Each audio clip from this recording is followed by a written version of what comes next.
lawyer Dabo talking about ideas regarding a likely coalition 2026. From the look of things, since we have the post-party system, that simple majority, even if one candidate is to get one vote ahead of the other, he or she will be declared the winner of the 2026 election. So what is your take on the Dabo idea of throwing out a challenge for the many political contenders to think about a coalition to dethrone Barrow democratically in 2026? Thank you, Mr. Balde, for having me once again. I think the issue of coalition in Gambian politics over the past decade or so has been one of tradition. It's some sort of culture, if you want. I mean, since the time that Jammeh came to power to 2016, what we saw has been a trend of opposition political parties trying to come together as a way of getting the better of the incumbent. And what I mean, we've seen in most cases the coalition building effort has not been very successful, if you ask me. From 2001. Well, even in 1996, it started in 1996. UDP was just newly created with Dabo as the new leader. What we saw was the coalition building started right there. You have the PPP working with the UDP. We've seen that. But we also had the DOI and the other smaller political parties trying to come together as a way of working together as a joint project, right? To 2001, the same thing. 2006, we've seen that, the NAD thing to 2011 to 2016. So for Mr. Dawo to come out to confirm that they are open to some sort of an alliance with the other opposition political parties is something that has always been has always been quite, it is something that most of our opposition political party leaders find a lot of sense in. And given the fact that 2026 is going to be very interesting, it is a very important election that I think our opposition are not going to take lightly. They're going to take with all seriousness. And I mean, you don't be surprised that you see them coming together as a way of a united force to approach the election. So, and then UDP as one of those big political parties, those resilient political parties, you wouldn't be surprised to see them working with other smaller political parties that really kind of think that that is the only way to topple the incumbent. So, I mean, I know it's going to take a lot of strategy, a lot of consultation, and a lot of talking. That's what it's going to take, because you have to understand that it's also very tricky and very tough in projects such as that, for all these different opposition political parties with different interests and different cultures coming together to say, let's do a joint project in an election. It's always something that is very difficult. But Mr. Dabo, I mean, it's encouraging to hear that from him, to say that they are open to an alliance. And I think the other political parties are listening. Okay. Who do you think will be the standard bearer for a likely coalition mixture?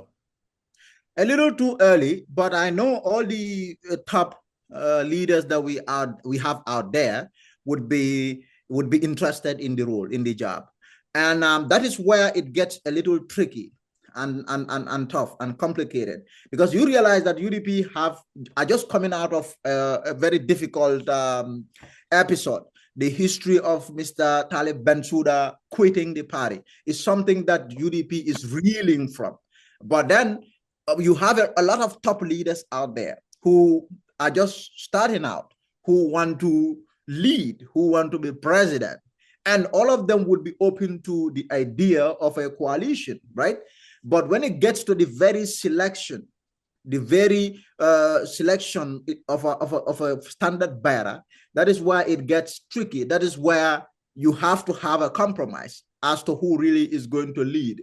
And I mean, in terms of the veterans, the Davos, the Halifa Salahs, maybe those people, it would be easier for them to let go, for them to allow the other person be the standard bearer. But for the new ones that I see, the likes of Esafal, the likes of Mr. Talib Bensouda, given Mr. Bensouda's history of quitting UDP as soon as he realized that they were not going to make him the standard bearer. So those little things, I think that is something that they will need to do a lot of work to be able to find somebody that they would choose as their battle axe for 26.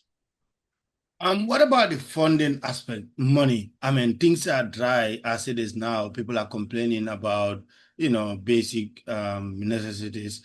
Now, to talk about a political party coming out with a lot of millions of dollars to pump into a campaign and hoping to win. And whatever, if you don't win, there is nothing guaranteed in life. I mean, let's talk about that aspect too. It's something the political parties have to, struggle for. Well, I think politics is a very serious issue. It's a very serious business. Just a few days ago, I was engaging somebody who said that politics is a game. In my opinion, politics is far beyond that. Politics is way more than just a game. This has to do with people's lives, people's resources, people's country, how they move their country from one position level to the next. So it is a very important business that we have to take very seriously. In terms of how much resources is used to conduct politics, in terms of the funding, how much money is being put into politics, I think that is also something that we can always talk about. But you have to also understand that politics requires a lot of money. I mean, so it is not about moving people. It's not something that it requires resources. Moving people, carrying out projects, activities, all of those require resources, right? So I see nothing wrong with putting money in politics, so long, insofar as it is about the prosperity of the country, the well-being of the country. That is what we are looking at. Of course, you also have to listen to the politicians, what they are telling us when they come to us and say, hey, vote for me, I want to be your president. But I want you to tell me what you are going to do to improve my well-being, to improve the status quo. That is all that is needed, that one needs to pay attention to. So in terms of how much money they are putting into their campaign, I think the people themselves need to be able to appreciate the idea and the fact that politics, they own it. The politics that we have out there is not somebody else's, it is ours, because it has to do with us, our resources, our country, our future. So, I mean, how you put or how you mobilize resources, how you mobilize money to go about funding your politics, I think that is also something that there's a lot of talk around that. People who are into criminal activities, funding particular political projects, for example. That is not what I'm talking about. What I'm talking about is the ownership of the person, of the common Gambian man and the common Gambian woman, where it is the people themselves who would fund their political activities, insofar as it is geared towards the well-being and the future of their country. So I think that is how we should look at it in the broader scheme of things. We look at the issue of the NPP when they went to Spain. They pocketed some money for the party ahead of 2026. UDP is currently on a very ambitious, expensive tour around Europe. Saturday night, they were in UK. It was a splash, collecting money. it's difficult to really verify the amount of money that these people are collecting, because what they tell us, we have to believe in it. But it remains to be seen what is how much, I mean, is in their war chest as far as the campaign for 2026 is concerned. So let's speak about the issue of donor funding here, outside help. So I think that is something that we need to interrogate as observant citizens. Like I said, this has to do with our lives and our futures, and we have to pay attention to how some of these political parties are funded. Outside funding, for example, would be something that really I would not welcome. I would find very difficult to understand or comprehend. And I would be somebody that will really actually advocate against outsiders, people that have no business in your politics, supporting you, funding you. I think that is illegal. You can accept that. But if it is the citizens who live, it doesn't matter where they live, if they, whether home or abroad, to come together to say, hey, let's pump up some money for a particular political party that we subscribe to its programs, its policies. I think there's nothing wrong with that. You know, I know, of course, there are, like I said before, there are some citizens who may be into some illegal activities and they align with a particular political party and they are pumping money into those political parties. That is also another issue. But having outsiders interfere in our politics, in sponsor, that is why I found it a little troubling when I saw this claim purportedly by Mr. Turodabo saying that he heard that people that are from Morocco, people that are not Gambians, non-citizens, saying I think that was a kind of locker room talk that went viral. Yes, that leaked, that got leaked. Yes. Right? But I found that really troubling. If outsiders are saying that okay, we're going to fund this particular politician in Gambia so that when he wins, we can also have a certain level of wiggling room in Gambia. I think that's something that we can accept as a country. But coming back to the issue of funding, I think it is totally right for the citizens to come together to say, okay, we're going to give our money to this particular political party to carry out their activities. Yeah. Finally, Lamin, if you look at the new, opposition leaders or the new opposition parties emerging, the likes of Nene Cheyasin Seka Kebe and Sehu Saho of the Golden Era Party. I mean, these are millionaires coming into the fray, and they are going to splash cash just to make sure that, they get their messages across. But that doesn't mean that it is the cash that is going to, or the money that's going to make them win, because after all, when electors stick with Mr. X, they are going to stick with him or her because of what he or she has on the table for them. Now, let's look at this issue of the new kid on the block also, Talib movement. I saw a link that was that is being sent around for GoFundMe. So far, so good. Not many people have contributed, substantially, because if we are talking about funding a political party, especially from the grassroots, you really need to see thousands and thousands of donors. But so far, so good. Things are dry. You think Gambians, individual Gambians, they would want to copy what obtains here in America in terms of putting in their small $1 or $5 to support a political candidate? Let's begin with the new guy, Mr. Sekou Saho. The new guys, because yes.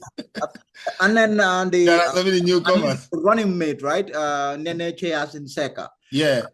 But when the first day I saw their campaign, what the lady Nene Cheyasin reminded me was I remembered Marisok.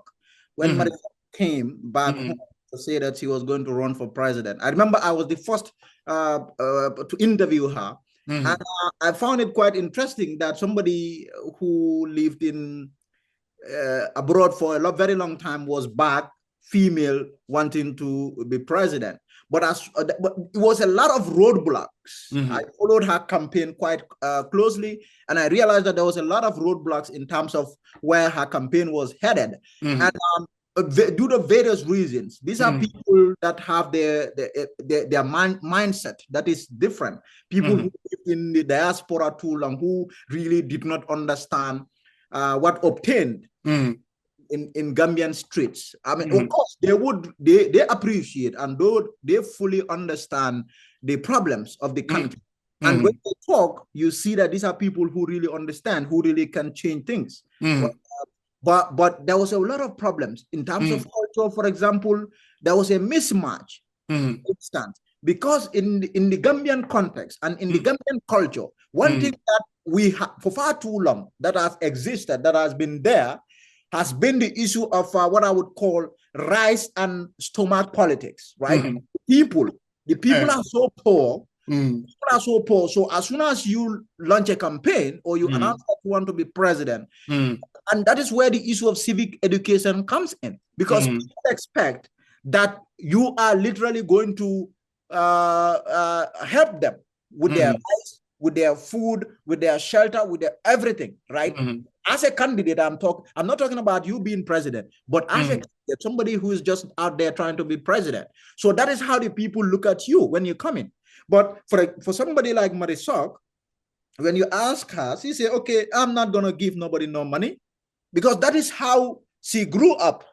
I mean, they really don't believe in that type of politics. But that is the politics that we have in our country.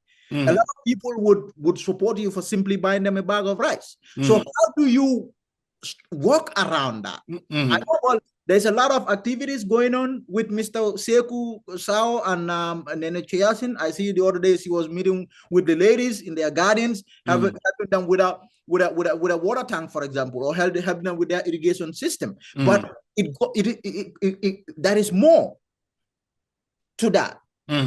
People that are behind you, clapping for you, cheering you up, they want way more than that. They want you to buy them bags of rice. They want. So how their campaign is going to navigate that is something that we wait to see. But the other issue got to do with Mr. Talib Bensouda and the idea of citizens bankrolling their parties. I think that is also something that we haven't done much in that aspect, in that sense. What we do see, I mean, and now kudos, props to the UDP. For the longest, they have been the only political party that have been pretty impressive when it comes to the citizens dipping their hand in their pocket and then funding their party. I mean, but even that is not enough. We saw that in 2016 when President Barrow became the flag bearer of the UDP. They wanted money, but they were broke. They could not find money anywhere to carry out their activities. So in that situation, what you see is one person going to extreme lengths to put money into party activities. That is what happens. And a party cannot survive on only one person's pocket. Everybody needs to contribute, right? It's the same as a religion, for example. Everybody got to contribute. Here in America, I mean, you go to the mosque, everybody contributes to make sure that the rent is paid, to make sure that there's electricity, there's water. So that is how you do. When you also have a political organization, you have to take ownership, right? So you have Mr. Bensouda out there. Maybe the court of public opinion is still out there. Maybe it's still too early. People are still trying to really appreciate what they have before them, before they can start they can subscribe and start putting their resources into the party. It's a little too early for you to conclude that it is flailing in terms of how much money is being put into his campaign. I think it's a little early. We wait and see. By the start of 2026, that is, let's see what is going to happen in terms of how rapid his financial muscle is going to be. So, like I said, that is also something that we can always improve as citizens. The issue of ownership. When I talk about party ownership, it's not just to say that, oh, I support Balde running for office, and that is where it stops. It involves much more in terms of resources, in terms of helping out if you can, in terms of giving. That $1 that you're going to put into the party is going to help a lot in terms of maybe getting gas, for example, for the candidate to be able to have a meeting in Talinde or in my town, Ibo town. So it's going to be very interesting. 2026 is going to be interesting. And I do hope that all the opposition political parties are able to come together, because for me, I want nothing less than fierce competition. It is a very, like I said, it just can't be a walk in the park for any one candidate. For me, I don't believe in that type of politics. I think it should be fierce. It should be really serious, and everybody should be able to work for what everybody is going to achieve or earn. That is what I believe. Balde. Thank you so much, journalist Lamin Jai, for the great conversation on the preparation or formation for 2026 presidential election, and also the strategies and the funding. I mean, it's not going to be easy. So what we hope and pray, like you said, it's too early to call the shots or to think that things are tilting in a different direction. Thank you, Mr. Balde. Thank you. Thank you so much. Yeah. All right.